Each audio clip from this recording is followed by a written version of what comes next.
Man, it is hot. All right, you guys, welcome back to the Swine Backyard Barbecue. Where in this backyard, I'm the Mad Pit Master Ruben. So today, I'm gonna touch on a couple of basics with you. Actually, things that I do when it comes to grilling and smoking, especially with the Weber Smoky Mountain. I'm gonna let you know what kind of charcoal I use, how I light my charcoal, why, and just little tips and stuff. And I'm gonna do part 2 of my grilling on the Weber Smoky Mountain. This time, I'm throwing up a Tritip on that grill because my Tritip text messaged me from the freezer the other day. It was like, hey man, why are you always doing picanha? I'm over here too. So, you know what? I gotta spread the love. But this time, I'm gonna do it the way I normally do it. I'm not gonna be winging it and try this, you know, even though we do learn from our mistakes, like Victor said, and my subscriber, you know who you are. You know what we do? We learn. You know, even a fail cook is a success because we learn from it. We learn what not to do. So I know what I'm not going to do ever again. Try to cook with the lid off and let all this good stuff escape and all that. Especially if I'm not cooking with wood and charcoal is the only heat element that I'm using.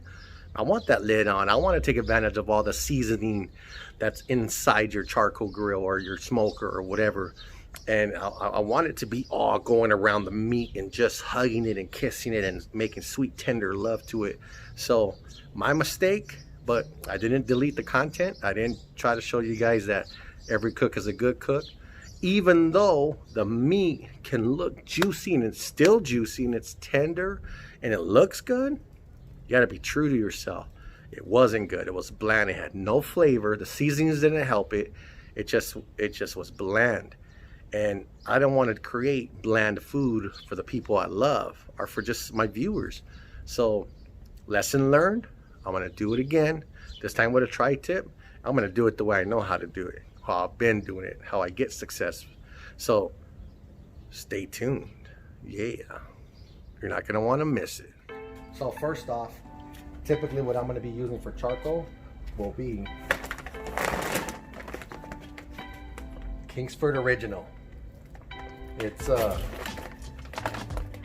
economical, good deals on it. You find it at Home Depot, Lowe's, all over the place. And it's a great charcoal to learn on, in my opinion. It ashes a lot, I mean, but it works. Also, definitely, you need a chimney. I need a chimney. This next to my Thermo Pin is freaking life-saving. This thing right here, best friend right here. Best barbecue accessory for sure. And to light your charcoal when you dump it in there, you've got all sorts of varieties of that are in hand's reach. You got the Weber lighter cubes. I like them. Tumbleweeds from Royal Oak work great. They're a little bit more expensive than the Weber cubes, but they all work. Or you just throw some paper underneath and light it that way, but that sends out a lot of freaking of ambers all over the place. A bunch of the paper goes all over your yard and all that, and it's up to you. I like to do it right on my gas burner. I like to let the gas burner turn it on for about a minute or two, and it'll light your charcoal. And you can turn it back off. Oh, we must have an intruder. Anyways, it'll light your charcoal up, and it just takes about a minute tops. And 15-20 minutes later, you're ready to go. And in that time, while you're waiting on your charcoal, you could be prepping your food or doing something else. So it works out. This guy right here. Plastic bin. Got it at Target. You can probably find it at Walmart. When I'm doing a bunch of ribs or anything for that, I like to season the stuff inside here. Keeps all the seasoning in there. Less mess, easier to bring it out from inside the house to outside or whatever you're doing. And then you can use the lid to put stuff on it as well and carry it out. And then when you're not using it, you can store some of your barbecue stuff in here. So this is actually really good help as well. And don't forget a brush. Get all the ashes, whether you have a Weber Smoky Mountain or a Weber Kettle or anything you're using. This right here really works. All right guys, lastly, one of the best accessories I have in my barbecue arsenal will undoubtedly be the Thermo Pin. So ThermoWorks makes this. They also make the classic, which is cheaper than this. This is about $100. They also make the Thermo Pop and various accessories that you can buy, leave-in thermometers and all that. But this right here is super duper accurate. So this right here will be the difference between a good steak and a great steak. So get you one of these, man. This is pretty damn awesome. All right guys, so I'm gonna make myself some SPG, which is salt, pepper, garlic, and I'll be using coarse kosher salt, black pepper, and granulated garlic. And this is gonna be, this is a half cup measuring cup, and this is a quarter cup measuring cup. The kosher salt and the black pepper will be 1 to 1, and the granulated garlic, well, I'll be using the quarter cup. So half of what you use, or what I would use, black pepper and kosher salt. And I'm going to use an empty kosher salt container as my shaker.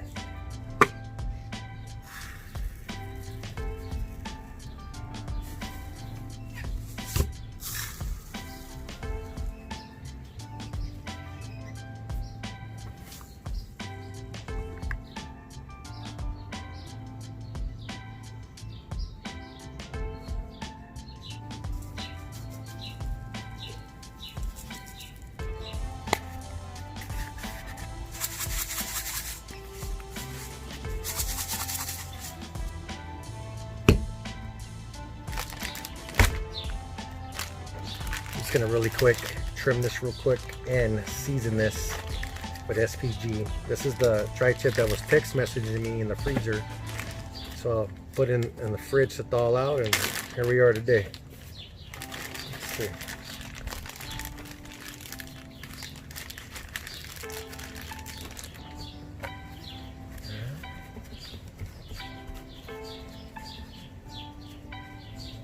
I'm gonna remove most of this big chunky fat.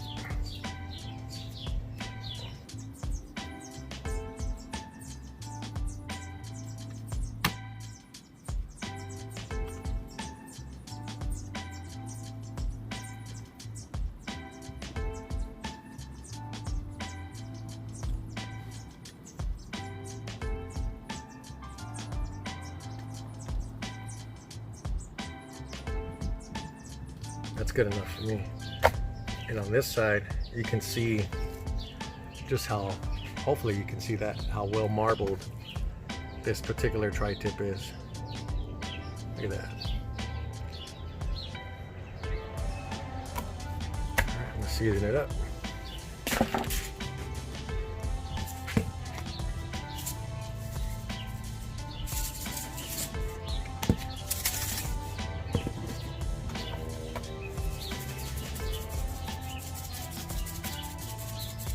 I'm going to be very generous with this seasoning. It's a lot of meat. When you slice this up against the grain, the difference between the meat that's exposed and the meat that's going to be seasoned, it's very little of the seasoned meat, so you want a lot of flavor. Yeah. I'm not using no binders, no nothing. Just letting the meat itself, it's not a dry piece of meat, so it has some moisture.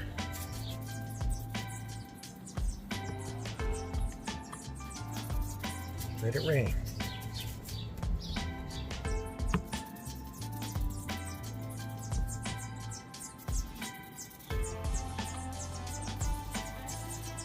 All right, there she is.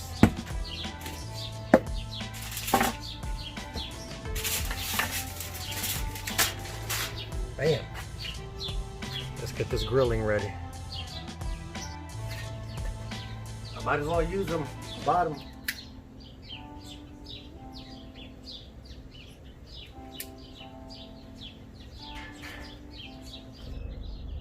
All right, let's get with it. So the charcoal has been ashed over, and we're gonna go ahead and dump that into the Weber Smoky Mountain as a grill like I did before, this time with more success, I guarantee it. Except I have a twist. What? Yep, I know you guys spy with your little eyes, but there's something on the bottom of that grill, or that bottom chamber of this Weber Smoky Mountain. So I went and got the charcoal grate and the grill grate from another Weber Smoky Mountain over there, over yonder, over there. See those? And what I want to do is put some frozen veggies in a baking pan with some butter and seasoning. And I gotta find out if the residual heat from the charcoal above a level or two, will it heat that up? Will it successfully make that edible? Now I know I said I wouldn't be doing no twists, but you know what? Sometimes you just gotta take a chance to find out, is it successful or not? And that's what I'm about. So there it is. Those are some frozen veggies. Got them out the freezer, dumped them on some butter, seasoned them up, hit it with some foil, and they're sitting on that grill grate from another Weber Smoky Mountain. So pretend that's not there.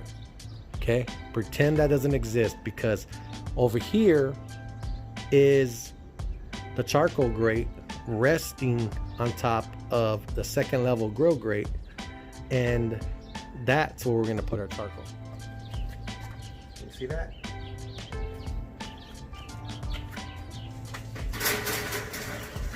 I should have put that on there first, so keep that in mind.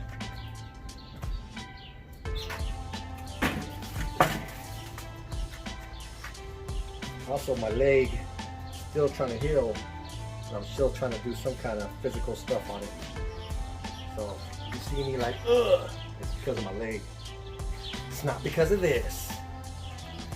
But then I want to tell you guys about these freaking aluminum doors.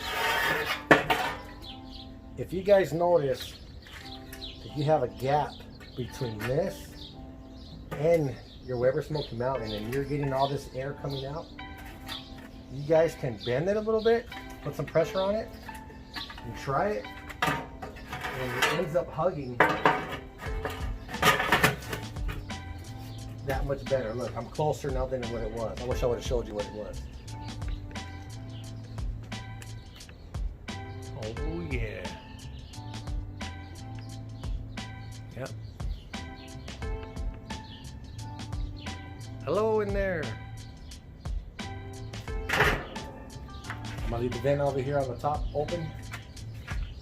I'm gonna go ahead and put the vent opposite of the charcoal.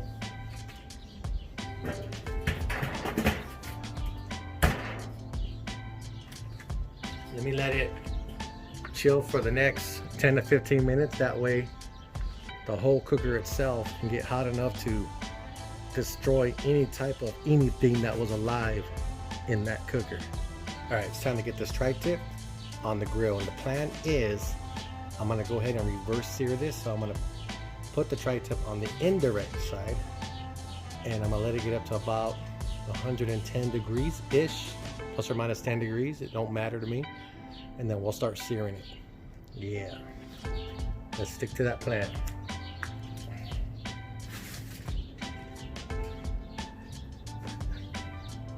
There she is.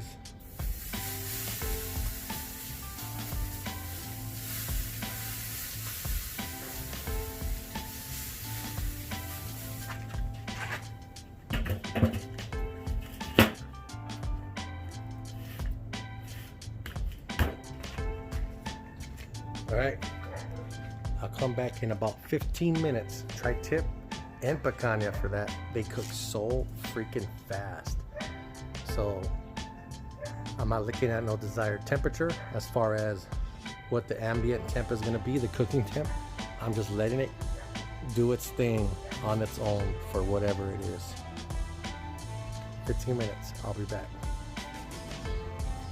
All right, it's been 15 minutes. Let's see where we're at. First, I'm gonna flip it.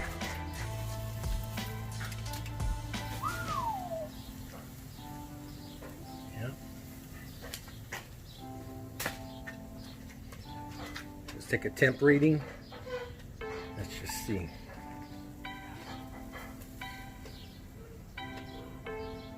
Man, in 15 minutes, I'm getting 119. How crazy is that? That must be super hot. So, you know, let me try one more place. Over here, I'm getting 109. So we'll call it 110. Damn. We're talking about in 15 minutes, indirect. So let's start searing this bad boy. There we go.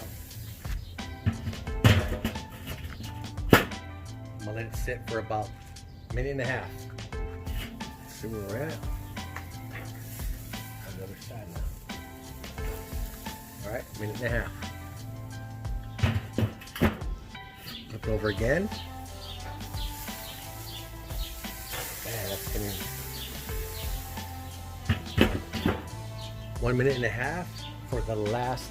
Then I'll flip it over for the last turn.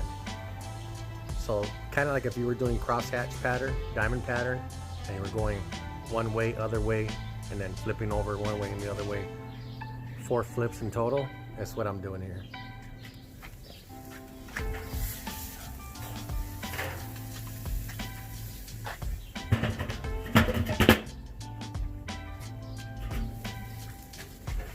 Flip it over to the indirect side. We're gonna check the tip.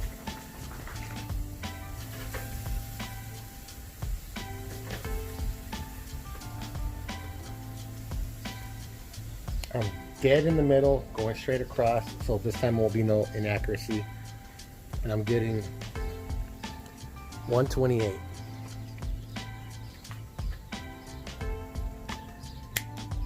So let's find out how much carryover we really get in meat when we let it out to rest. So it's 129 now. I'm gonna put it on that foil, in between the foil, and we're gonna see what it is. I'm not gonna take out that Thermo Pin.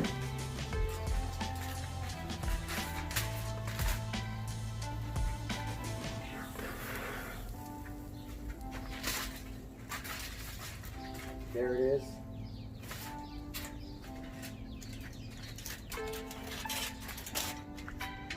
It's showing 130 now.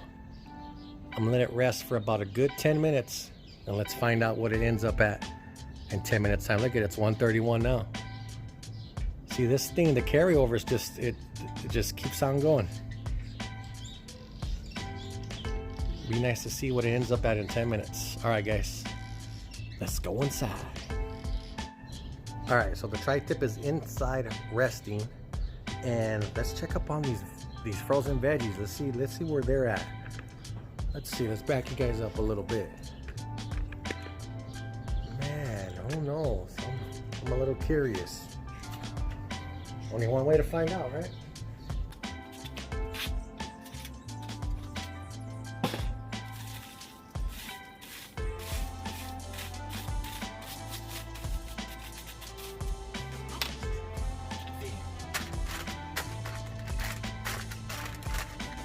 Nope.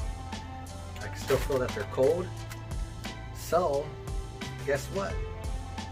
I'm gonna put these up at the top. Yeah, they're cold. So this doesn't work. Had to find out. All right.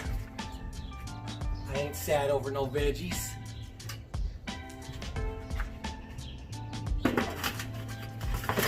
This side. Matter of fact, let's do that. Here we go, problem solved. And we learned something together.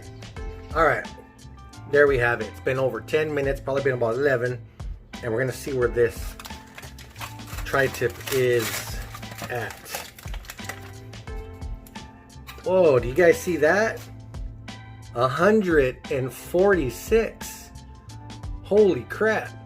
So do the math. We took it off around 129, was still registering around 131, and now 10 minutes later 146. That's a lot of carryover. Now that should be somewhere around a medium, the medium department, but man, tri-tip's okay right there. So here it is. We officially seen it with our own eyes. Carryover.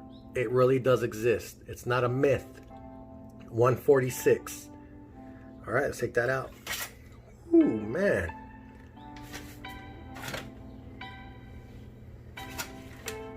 Look at all that juice right there. We can use that later. All right. Let me move this somewhere. So it looks like this tri-tip, the grain is running this way, and then it goes off to this way. So let's part it out that way with the grain. So I'm gonna go ahead and right there. And then over here. And then this piece. 4 pieces.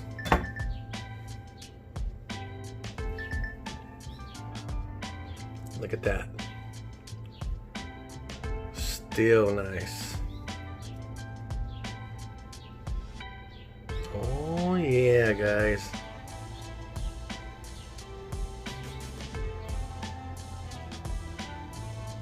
All right.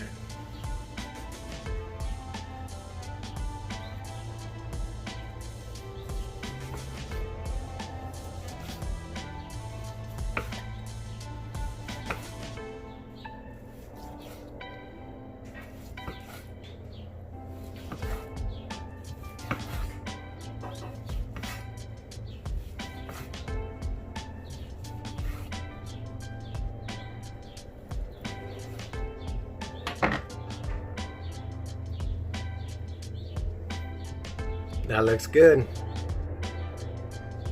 Let's find out if it tastes as good as it looks. Mmm.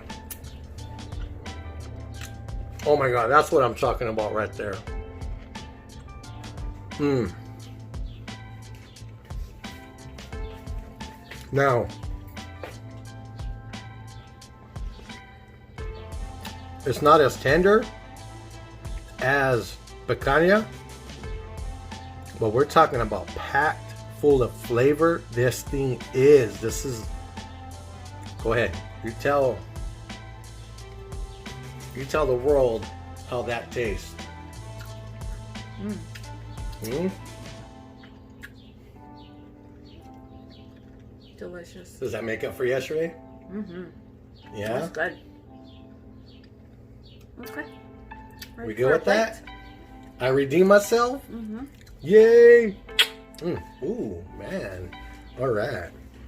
So, there you guys have it, guys. Grilling on the Weber Smoky Mountain. It's as simple as that. It doesn't get better than this. This still salt. It's tender. It's flavorful. It's tri-tip. It's the way it's supposed to taste. And all I used was SPG. You saw how I did that. It's as simple as that, and it's packed with tons of flavor. So, man, I'm happy.